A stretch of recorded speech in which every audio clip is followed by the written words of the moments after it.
I have several things that I want to talk about before I go downstairs and watch the Barbie movie with my family.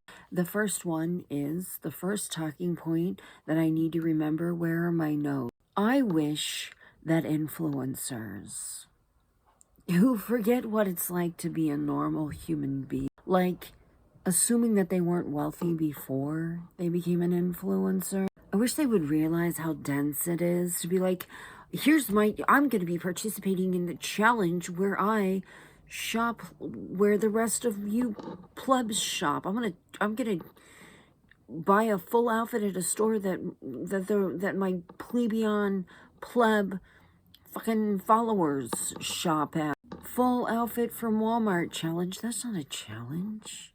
Maybe 20 years ago. Eating fast food for 24 hours, that's a challenge to you? That's a challenge to you? Baby, that's a Tuesday. What the hell are you talking about? I will give you one thing. Finding a full face of makeup base and all at the Dollar Tree is pretty hard. But then also, I will offer this as a rebuttal. The brands that they sell at Dollar Tree are now at Walmart and like other places like LA Colors and shit like that. You can go to Walmart, it's probably cheaper. Probably. I know that the Wet n Wild eyeliner that's like 99 cents at Walmart is $1.25 at the Dollar Tree, so there's that. I just find it to be very dense. I find it to be very out of touch. My challenge is living like a poor. What? Good morning, guys. I'm not wrestling with my bangs. I've been trying.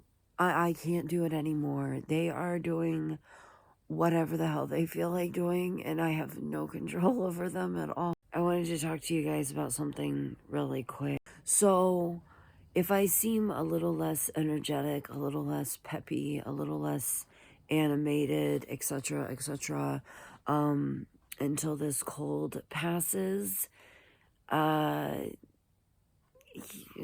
Over the last couple of days, my heart rate has been like insanely high. It's been like I move, I twitch a finger, and it's in the 120s, which is a problem that I've had in the past, and it seemed to be because of stress. I'm not stressed out right now.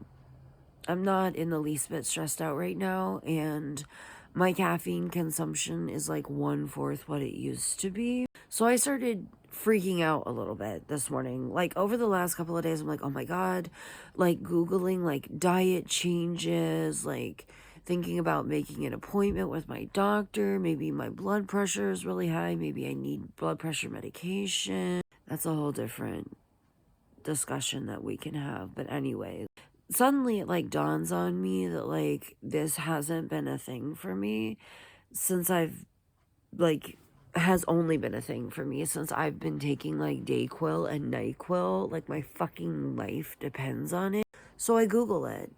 Can Dayquil and NyQuil cause like rapid heart rate? Yeah, it can. Guys, I think the only reason that I'm able to get out of bed over the last couple of days has been because of Dayquil, and I have been taking NyQuil to be able to sleep, to be able to dry up my nose enough that I can sleep. So here I am, like, planning out this entire fucking lifestyle change, thinking that I just hit 34 and suddenly my heart's just going south, you know, and it's probably the Dayquil and the NyQuil, and I'm sure that the caffeine, even though it's a safe amount, isn't really helping. So I'm gonna lay off of all of that stuff for a couple of days and see how I'm feeling. I just really, really, really don't want to have to call my doctor about this. I don't.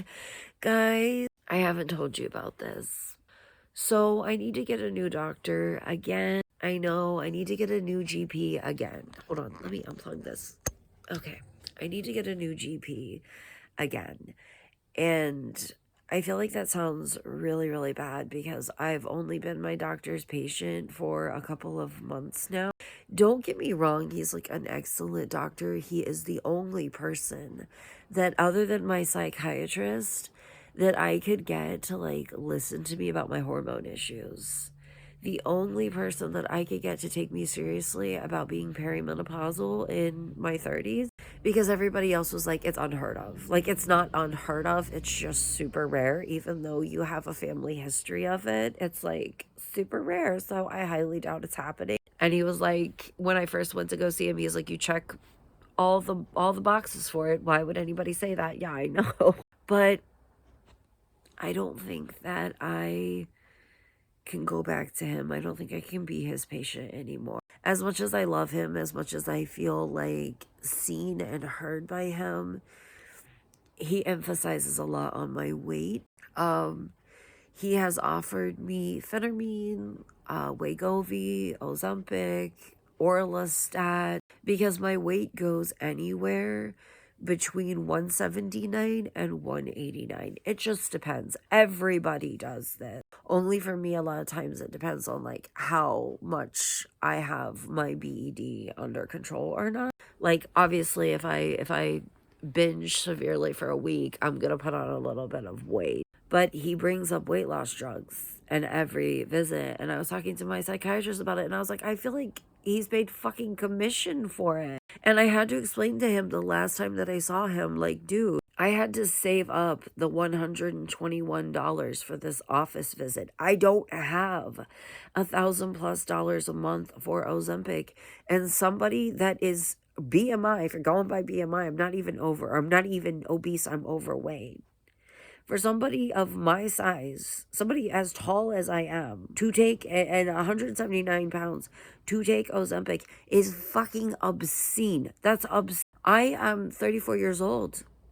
I've had babies. I live a very sedentary lifestyle. I mean, I'll go to the gym every once in a while and walk on the treadmill or do the track, but I don't care to be like really, really thin. But it honestly, every fucking visit that I had with him, he was pushing weight loss drugs on me. And I finally had to be like, dude, I cannot afford that. I cannot afford that. If I were going to dump money into like needless shit like that, I would go get Botox in my fucking forehead, and it's like a fourth of a cost. So we get to start the journey for a new GP. Is that doctor shopping? I don't think so. Finding a doctor that doesn't pressure you about your weight to lose as much weight as possible? I don't think so. I loved everything about him but that. Everything about him but that. And I would go and see him and think we're going to make it a whole visit without him talking about my weight. And he would at the end. Anyways, my mouth is so dry. I feel like I'm talking very stiff. Hi, I haven't seen you guys in a few hours because I just woke up from a nap. I'm not gonna lie to you. I googled why the fuck do I feel bad like 5 days into having this cold. Like, why is my nose behaving the way that it's behaving? And you know what it said? Your symptoms are peaking around this time. Your cold is at its worst at this. Bitch, I need to be getting better. I don't have time for this. And I can't take medicine. And my eyes are watering. I took a nap and I woke up sweaty. It was a great nap, I think. I think that just because I woke up sweaty and immediately wanted to pounce out of bed because I felt like I actually got some good rest. Before I went to sleep, I started to fall asleep and suddenly got like shaken awake by the realization that I needed to pay the internet bill. So I popped out of bed. Oh no, my nose is starting to leak. Anyways, I jump out of bed and I go to put my payment information in. I go to put Epps' card number in. And it was like, we're sorry, you can't change your payment method because your payment's already processing. What? What payment method? I never put a payment method in there because it changes from month to month. Sometimes it comes out of my account, sometimes it comes out of Epps' account, sometimes it comes out of our joint account. And let me tell you something, if it's coming out of our joint account or my account, there ain't nothing in there. So I message them. I send them a little text in the app, which I love that shit. I love how Amazon has that too, because I can't talk to nobody on the phone. I'll fucking cry. And I was like, hey, I know that this payment's gonna get declined. I can feel it. It's like there's like less than a 75% or more than a 75% chance that that is not the right card and it's going to get declined. Can I change my payment information? Because I don't want to get a late fee. I don't want to get a late fee where my payment gets declined and I don't find out until tomorrow and it's technically a day late. I'm trying to pay it. It's due today. I'm trying to pay it today. Only I wasn't that mean and like sassy about it. I was just like, hey. And the chick that I was talking to was like, yeah, I'd be happy to help you for a $10 fee. And mind you, this is in the T-Mobile app. This is in the T-Mobile app. I said, never mind. Never mind. I can't. I won't. I can't go in the T-Mobile store and talk to them. I can't do it, guys. I can't. Eps is working all day today, and every part of me just wants to curl up like a little fucking dried out shrimp and sleep. I literally didn't realize how much of a difference Dayquil makes. I really wish that I could go to the Dollar Tree. Like, I really wish that I felt well enough to go to the Dollar Tree. Wednesday at school, the boys are having, don't look at the fact that there's shit all over my mirror. Do you know what that is? It's bug spray, because there was a bug on it. And I went a little crazy. It was a very scary looking bug. Anyways, they're having an ugly Christmas sweater thing Wednesday at school, like for the last day before vacation. And E has an ugly Christmas sweater, but D doesn't. I bought him one a couple of years ago and he wore it once and it ended up destroyed. Like all the bulbs were broken off of it and everything. So like, that's out of the question. It's probably in the trash somewhere. But I feel like it wouldn't be hard to make one. Like I could go and I could spend like probably $5 and get all the shit to make him one. Because I just don't want like one kid to be able to participate and the other one not. But I also don't, I feel like I'm too dizzy to drive. What the fuck is that? Also, I feel like I'm getting a cold sore. Your symptoms are peaking around this day. Fuck off. Oh my God. Guys, my voice is like coming in and out. I'm like losing my voice, but then it'll like return for a minute. So, did I like the Barbie movie? Yes, I did. Did I enjoy it enough to make Barbie a part of my personality in my 30s? No.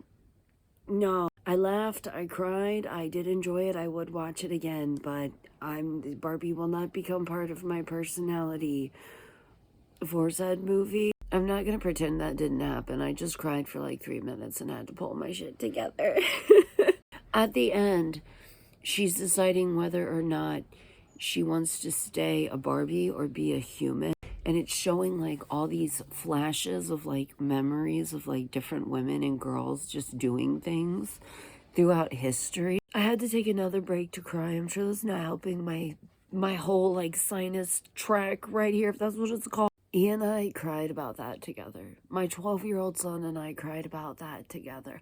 I cried at multiple points in the movie, but he and I sobbed about that together. I very much appreciate movies that like kids can watch and enjoy that have like adult humor sprinkled into them, like shit that like parents can appreciate. Like the cinematic masterpiece, How the Grinch Stole Christmas with Jim Carrey, or SpongeBob, which is the show, but also movies. That's my favorite shit. That's my shit. And like there were several times that Ebbs and I were cracking up and the kids were like, I just looked it up, it's rated PG-13. That makes sense. That makes sense. Because I was thinking if you guys got away with a PG rating, that would be insane. Anyway, sorry that we're kind of sitting in the same area, just at different angles for this entire vlog. I just can't get up. I haven't been downstairs one time today. Not once. I have moved between my bed and the bathroom.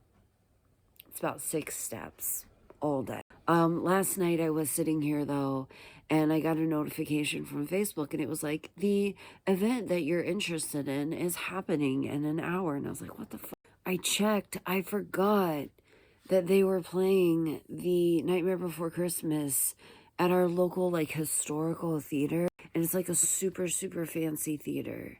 It's like super fancy. And Epps and I were going to go, except that both the kids were home, and I think we completely fucking forgot about it because he worked until 8 and it started at 8. I think if the kids weren't here, oh my God, if the kids weren't here and he had remembered to like clock or tell them that he was going to be clocking out early, oh my God. We would have been able to go if it was just us two, but we definitely would not have been able to fucking scrape together the funds for 4 of us.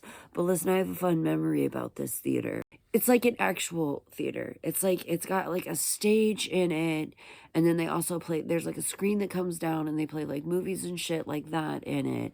But it's like where all the D-list celebrities that roll into my tiny ass town that are doing like concerts and shows and shit, that's where they go. Puddle of Mud played there once and the lead singer had a meltdown on the stage. But the last time that I was there, and I'm only telling this story because it has a happy ending, okay? Just so we're all clear, I'm only telling this story because it has a happy ending. The last time that I was there, I went with my friend, 2 friends actually, to a movie premiere, because the one friend was like a makeup artist and she did like a lot of the styling in the movie, and it was a movie made with like nothing but local actors and actresses in like local spots with like local cameramen, like local everything, right? And it was like a creepy movie. I wouldn't know if I would like categorize it as like a horror movie, but it was creepy. I remember it, but I don't. I remember it, but I don't. I was super fucking drunk that night. But it was a lot of fun because I got like VIP treatment for being with one of the people involved with the movie. As far as like, you know, a small town goes, that night, we ended up leaving this and we went out and we partied afterwards. We just walked down the street to downtown and we were bar hopping and hitting the clubs and stuff. I get home, which I didn't live here at the time. I lived like an hour away. I get home. I wake up the next morning. I remember peeling my fucking eyelashes off. And it felt so good because you know, like if you wear eyelashes too long, they get super itchy. And I just felt like this nasty, like grease pit. And my phone was dead. So I plug it in. I get in the shower. I get out of the shower. I'm standing in my fucking kitchen. I'm heating up the stove because I was going to make cookies. My little like iPhone 4, iPhone 5, that's how long ago this was, finally powers on, and the first thing that like pops up is a series of text messages from said friend that I went to this premiere with. Bitch, I just got out of jail. I was like, what the fuck are you doing? She got arrested for a DUI. And not only did she get arrested for a DUI, she got arrested because her van didn't have insurance and she was driving unregistered without a license. The happy ending to this story, though, that was the night that changed her life. That was the night that changed her life. That was the moment she decided that she was done and she was going to get her shit together. And guess what? Now in 2023, almost 2024, she runs like 3 sobriety houses. Like she helps people, like she takes people when they're fresh out of rehab and gives them a place to stay and finds them clothes and like helps them get jobs and education if they need to get their GED or anything like that, and helps them get back on their feet. And she runs 3 of them. Like she found God and all this stuff, and she met this really great guy and she got married. Unfortunately, it took me a couple more years. Oh my God, that is a cold sore. Bitch, when it rains, it pours. Oh my God. I'm so mad right now. I really did think that not pumping myself full of Dayquil and NyQuil for the day and not drinking caffeine for the day would show me some kind of something, would give me some kind of hope. No, just sitting here talking, my heart rate is 100, 102. So, yay. I'm so mad. I'm so annoyed. What the fuck? I know somebody's going to get in my comments and be like, that's normal for me, but it's not normal for me. And when something's not normal for you and it happens, it doesn't feel good. Like as somebody whose resting heart rate is usually 59 to 60, having my heart rate be over 100 when I'm sitting here doing nothing, it doesn't feel very good. It's just like how my body temperature is usually like 96, like just shy of 97. So when my body temperature is like a normal body temperature is like 98.6 or whatever it is, I feel hot because I'm not used to that shit. All right, guys, I have no idea how I've talked to my camera as much as I have today. I have no idea. I was really hoping to wake up this morning and feel better. And instead I woke up and could not breathe.